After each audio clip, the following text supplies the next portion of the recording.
ನಮಸ್ಕಾರ ಗೆಳೆಯರಿ, welcome back to new video. ನನ್ನ ಹೆಸರು ಭವ್ಯ. ನನಗೆ ಮದುವೆಯಾಗಿ 15 ವರ್ಷಗಳಾಗಿವೆ. ನನಗೆ 2 ಮಕ್ಕಳು ಇದ್ದಾರೆ. ಕುಟುಂಬದ ಜವಾಬ್ದಾರಿ, ದಿನನಿತ್ಯದ ಕೆಲಸಗಳ ನಡುವೆ ನನ್ನ ಜೀವನ ಸಾಗುತ್ತಿತ್ತು. 2ನೇ ಮಗುವಿನ ನಂತರ ನನ್ನ ಗಂಡ ಗಿರೀಶ್ ನನ್ನಿಂದ ಸ್ವಲ್ಪ ದೂರವಾಗಿದ್ದ ಪ್ರೀತಿ ಮತ್ತು ಕಾಳಜಿ ಇದ್ದರೂ ಹೆಂಡತಿಗೆ ಬೇಕಾದ ಆತ್ಮೀಯತೆ ಕಡಿಮೆಯಾಗಿದೆ. ರಾತ್ರಿ ಅವರು ಮಕ್ಕಳ ಜೊತೆಯಲ್ಲೇ ಮಲಗುತ್ತಿದ್ದರೂ ಆ ಕೊರತೆ ನನ್ನ ಮನಸ್ಸನ್ನು ಕಾಡುತ್ತಿತ್ತು.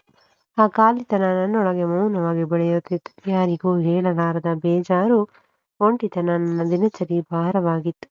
ಮನೆಯ ಜವಾಬ್ದಾರಿಗಳನ್ನು ನಿಭಾಯಿಸುತ್ತಾ ತನ್ನ ಮನಸ್ಸಿನ ನೋವನ್ನು ನಾನು ನನ್ನೊಳಗೆ ಮುಚ್ಚಿಟ್ಟುಕೊಂಡಿದ್ದೆ.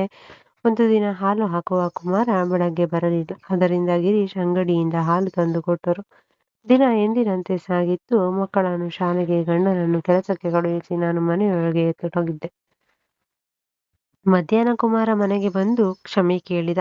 ನಾನು ಹೊರಗೆ ಬಂದು ಮಾತನಾಡಿದೆ. ಅವನ ಮಾತು ನಡವಳಿಕೆಯಲ್ಲಿ ಯಾವುದೋ ಅಸಾಮಾನ್ಯತೆ ಕಂಡಿತು.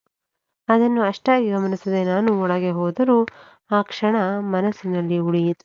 ನಂತರ ಕನ್ನಡಿಯ ಮುಂದೆ ನಿಂತಾಗ ನನ್ನಲ್ಲೇ ಬದಲಾವಣೆ ಕಾಣಿಸಿತು. ಅಜಾಗರೂಕತೆಯಿಂದ ಉಂಟಾದ ಪರಿಸ್ಥಿತಿಗೆ ನನಗೆ ನಾಚಿಕೆಯಾಗಿತ್ತು. ಅದೇ ಕಾರಣಕ್ಕೆ ಕುಮಾರ ಅಷ್ಟು ಗಾಬರಿಯಾಗಿದ್ದಾನೆ ಎಂದು ಅರ್ಥ ನನಗೆ ನಂತರ ತಿಳಿಯಿತು. ಆ ದಿನವೆಲ್ಲ ಅದೇ ಯೋಚನೆ ನನ್ನ ಮನಸ್ಸನ್ನು ಬಿಟ್ಟಿಲ್ಲ. ಮಾರನೇ ದಿನ ಬೆಳಗ್ಗೆ ಕುಮಾರ ಬಂದಾಗ ಸ್ವಲ್ಪ ಮುಜುಗರವಾಯಿತು. ಆದರೂ ಮಾತು ನನಗೆ ಸಹಜವಾಗಿ ಮುಂದುವರಿಯಿತು. ಅದೆಲ್ಲ ಮೌನದ ಭಾವನೆಗಳೇ ಆಗಿದ್ದವು. ಕೆಲವು ದಿನಗಳ ಹೀಗೆಯೇ ಕಳೆಯಿತು. ಮಾತಿಲ್ಲದ ನಗು, ಅರ್ಥಪೂರ್ಣ ನೋಟಗಳು ಮನಸ್ಸಿನಲ್ಲಿ ಹೊಸ ಪ್ರಶ್ನೆಗಳನ್ನು ಹುಟ್ಟಿಸುತ್ತಿದ್ದವು. ನಾನು ಕನ್ನಡಿಯಲ್ಲಿ ನನ್ನನ್ನು ನೋಡಿಕೊಂಡು ನನ್ನೊಳಗಿನ ಬದಲಾವಣೆಯನ್ನು ಗಮನಿಸುತ್ತಿದ್ದೆ. ನನ್ನೊಳಗೆ 2 ಮನಸ್ಸುಗಳು ಹೋರಾಡುತ್ತಿದ್ದವು. ಒಂದು ಇದು ತಪ್ಪು ಎಂದು ಹೇಳುತ್ತಿತ್ತು. ಇನ್ನೊಂದು ನನ್ನ ಭಾವನೆಗಳನ್ನು ಯಾರೂ ಅರ್ಥ ಮಾಡಿಕೊಂಡಿಲ್ಲ ಎಂಬ ನೋವನ್ನು ನೆನಪಿಸುತ್ತಿತ್ತು. ಆ ಗೊಂದಲಗಳಲ್ಲಿ ದಿನಗಳು ಕಳೆಯುತ್ತಿದ್ದವು. ಒಂದು ದಿನ ಧೈರ್ಯ ಮಾಡಿ ಕುಮಾರನ ಬಳಿ ಬೆಣ್ಣೆ ತರಲು ಹೇಳಿದೆ.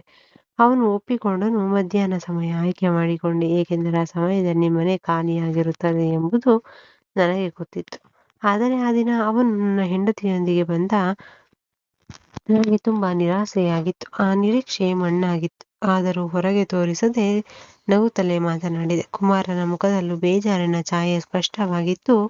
1 ವಾರದ ನಂತರ ಮಧ್ಯಾಹ್ನ ಅವನು ಒಬ್ಬನೇ ಬಂದ. ನಾನು ಒಳಗೆ ಕರೆದೆ. ಮಾತುಕತೆ ಸರಳವಾಗಿಯೇ ಆರಂಭವಾಯಿತು.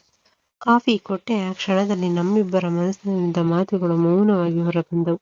ಆ ದಿನ ನಾವು ನಮ್ಮ ಮನಸ್ಸಿನ ನೋವು, ಖಾಲಿತನ, ಅರ್ಥವಾಗದ ಭಾವನೆಗಳನ್ನು ಹಂಚಿಕೊಂಡೆವು. ನನ್ನ ಜೀವನದ ಕೊರತೆಗಳನ್ನು ಅವನು ಅರ್ಥ ಮಾಡಿಕೊಂಡನು. ನಾನು ಕೂಡ ಅವನ ಭಾವನೆಯನ್ನು ಹೇಳಿದೆ. ಅದರ ನಂತರ ಸಮಯ ಸಿಕ್ಕಾಗಲೆಲ್ಲ ನಾವು ಮಿತಿಯೊಳಗೆ ಅರ್ಥಪೂರ್ಣವಾಗಿ ಭೇಟಿಯಾಗುತ್ತಲೇ ಇದ್ದೆವು. ಇದು ನನ್ನ ಜೀವನದಲ್ಲಿನ ಒಂದು ತಿರುವಾಗಿತ್ತು. ಇಲ್ಲಿಗೆ ಈ ಕಥೆ ಮುಗಿಯುತ್ತದೆ. ಸ್ನೇಹಿತರೆ, ನಿಮಗೆ ಈ ಕಥೆ ಇಷ್ಟವಾಗಿದ್ದರೆ ಲೈಕ್ ಮಾಡುವುದನ್ನು ದಯವಿಟ್ಟು ಮರೆಯಬೇಡಿ. ಮತ್ತೆ ಇಂತಹ ಇನ್ನಷ್ಟು ಕಥೆಗಳಿಗಾಗಿ ನಮ್ಮ ಚಾನಲನ್ನು ಸಬ್ಸ್ಕ್ರೈಬ್ ಮಾಡಿಕೊಳ್ಳಿ. ಮತ್ತೆ ಸಿಗೋಣ. ಧನ್ಯವಾದಗಳು.